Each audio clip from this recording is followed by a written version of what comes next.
Once that train was gone, I decided to snoop around Galesburg's train yard. And oh my goodness, the locomotives here are simply amazing.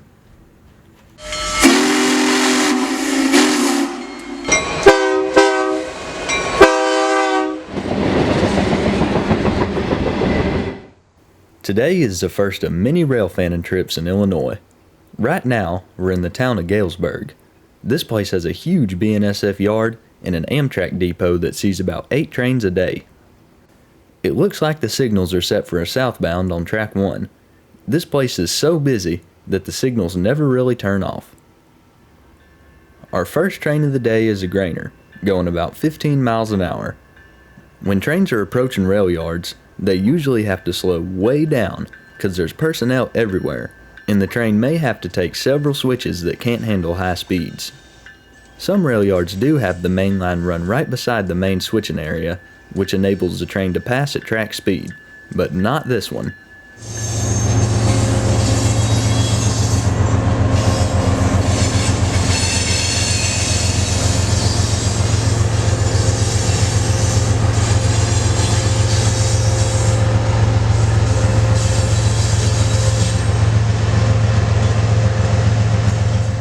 Because this place is such a big hub, the turnaround between trains is pretty quick, and shortly after the grainer left, a monster coal train came rolling through.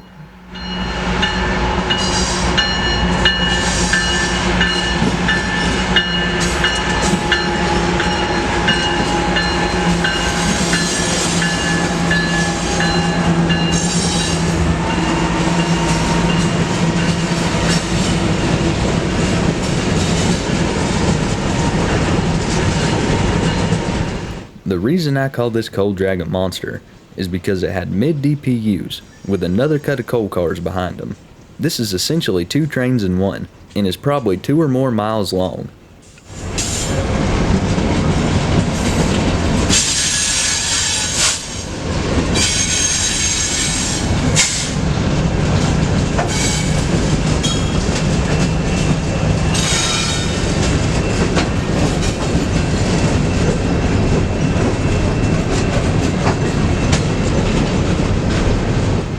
About 7 minutes after the seemingly endless train first appeared, the last car was finally in sight.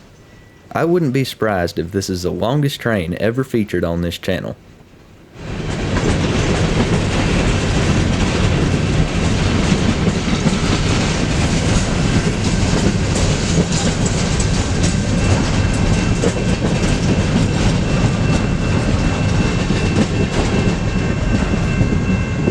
Roughly half an hour later, an Amtrak arrived at the station. If I'm not mistaken, this is a local train that runs from Chicago to Quincy every day.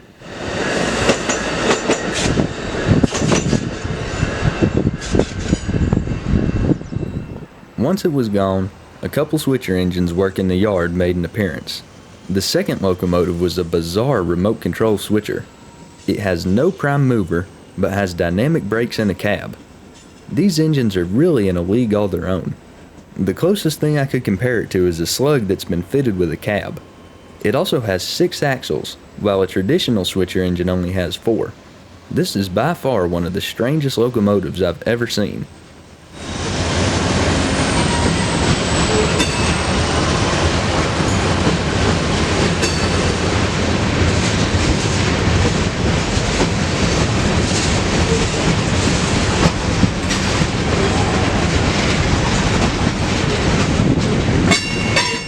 Towards the middle of the consist, there was a leaky hopper. It might look like it's on fire, but I promise it's not. The middle bay door just isn't closed all the way.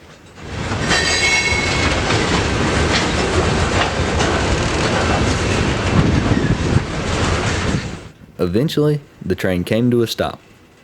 But not for long, because it quickly started to reverse back into the yard, which means we get to see the leaky hopper again, as well as the funky switcher.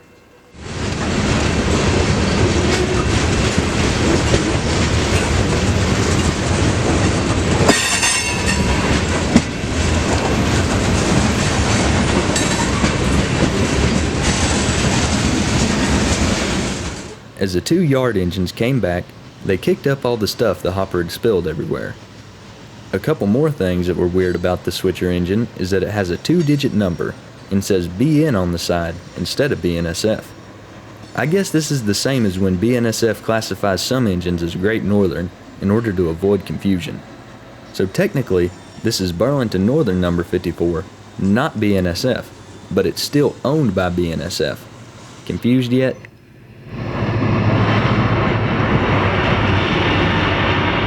To add on to the oddities of the day, the grainer we saw a little bit ago going south was now coming back north. I have no clue why either. Maybe they took a wrong turn at Albuquerque.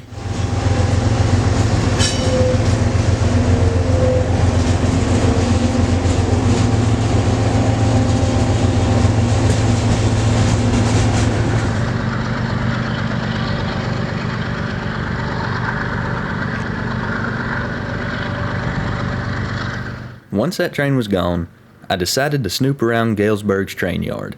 And oh my goodness, the locomotives here are simply amazing. First up, we see a BNSF 4700 series warbonnet with a Canadian Pacific engine in tow. These engines are probably waiting to be put on an outbound train. Then we see an SD40-2 doing some switching. This yard is a very busy place, and the people and locomotives here work round the clock, moving thousands upon thousands of tons of cargo each day. As we move further into the yard, we come across the locomotive shops, where we see BNSF number 334. This is what you call a cabless locomotive. Unlike slugs that don't have prime movers, these ones do. They're a modern day version of a B unit. There was also BNSF number 302, another cabless locomotive, still wearing its Burlington Northern colors. The last cabless engine was a GP60B and only had 4 axles, but this one is an SD40-2B and has 6. Cabless locomotives are usually semi-permanently coupled to a traditional engine, which is exactly what we see here. These two engines have probably been together for many decades. We also see a Ferromex SD70 Ace, wearing the company's new paint job nicknamed the Zebra Scheme by Railfans. On the other end of the locomotive shops, there was something I've been wanting to see for many months. It was a Dash 8. The 6-axle version is very similar to the Dash 9, but the trucks and radiator housing are a bit different. Dash 8s were also the first locomotive to wear GE's wide cab, which is still heavily used today. At the far end of the yard, we see a Santa Fe Dash 9. Just like number 4714, this one is probably waiting to be put on an outbound train. There was also another cabless locomotive. This one, however, was not built as such. It started off as a normal SD40-2, but at some point in its life, the cab was removed. You can tell because the top color stripes don't wrap all the way around. This locomotive has been here for quite some time too. It came to the yard in at least 2009 and has been here ever since. Just as I was getting ready to leave, I saw some light power moving around the yard, and this locomotive lash-up is one of the greatest I've ever seen. Leading the pack was LTEX 3096, a former Southern Pacific SD45T-2. Directly behind it was a GEVO, HCLX 1065, a leaser unit, and an SD40-2 bluebonnet, and another Dash 8. This one was the 4-axle version. Seeing Dash 8s on Class 1s is almost unheard of these days. They've basically been made obsolete as a road engine by locomotives such as the ES44 and SD70 Ace. When it came time to retire the Dash 8s, railroads already had enough switcher engines, so yard service was largely out of the question. As a result, a lot of Dash 8s were either sold off or scrapped. BNSF once had a huge fleet of these locomotives, inherited by the Santa Fe, but now their numbers have been reduced to almost nothing, and to see one still in service on any Class 1 is certainly a rarity. Thanks for watching. If y'all enjoyed this video, consider checking out some other ones of mine. Till next time.